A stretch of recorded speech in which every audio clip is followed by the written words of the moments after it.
Good morning बच्चों। आज हम लोग सामाजिक विज्ञान में कक्षा 9th का अध्याय 4 का संस्थाओं का कामकाज का भाग 3 को देखेंगे।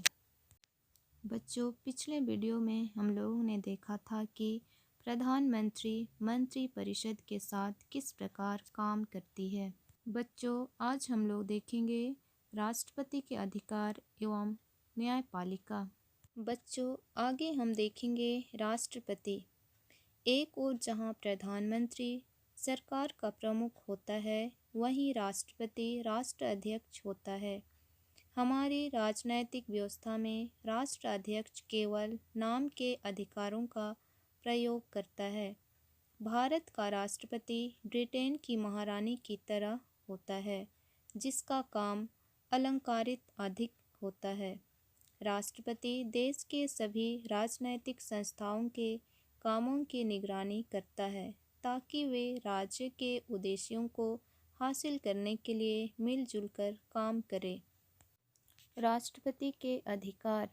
पहला, राष्ट्रपति देश की सभी राजनैतिक संस्थाओं के काम की निगरानी करता है, ताकि वे राज्य के उद्देश्यों को हासिल करने के लिए मिलजुल कर काम करें। दूसरा, सारी गतिविधियां राष्ट्रपति के नाम पर ही होती है। तीसरा, सारे कानून और सरकार के फैसले उसी के नाम से होते हैं। सभी प्रमुख नियुक्तियां राष्ट्रपति के नाम पर ही होते हैं।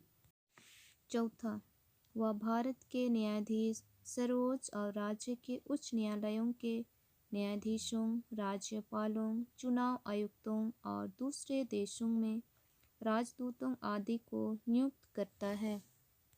पांचवा, सभी अंतर्राष्ट्रीय संधियां और समझौते उसी के नाम से होते हैं। छठवां, भारत के रक्षा बलों का सुप्रीम कमांडर राष्ट्रपति ही होता है। बच्चों, आगे हम न्यायपालिका के बारे में देखेंगे।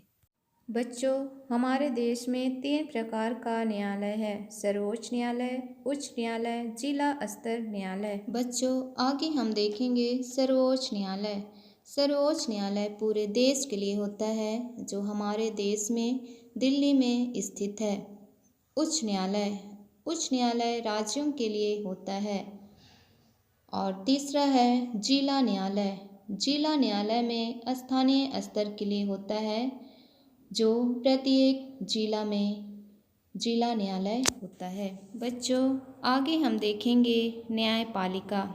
पहला, वह इसमें से किसी भी विवाद की सुनवाई कर सकता है, जैसे देश के नागरिकों के बीच, नागरिकों और सरकार के बीच, 2 या उससे अधिक राज्य सरकारों के बीच, केंद्र और राज्यों के बीच। दूसरा, यह फौजदारी और दीवानी मामले में अपील के लिए सर्वोच्च संस्था है। तीसरा, यह उच्च न्यायालयों के फैसलों के खिलाफ सुनवाई कर सकता है। बच्चों, आगे हम देखेंगे न्यायपालिका के अधिकार। पहला, सर्वोच्च न्यायालय और उच्च न्यायालयों को देश की व्याख्या का अधिकार है। दूसरा, भारत के सर्वोच्च न्यायालय ने यह भी फैसला दिया है कि संसद विधानसभा के मूलभूत सिद्धांतों को बदल नहीं सकती। तीसरा, भारतीय न्यायपालिका के अधिकार और स्वतंत्रता उसे मौलिक अधिकारों के रक्षक के रूप में काम करने की क्षमता प्रदान करते हैं। बच्चों, आज ये चैप्टर यहीं पर समाप्त होता है। अगले दिन नए चैप्टर में हम लोग देखेंगे लोकतांत्रिक अधिकार। धन्यवाद।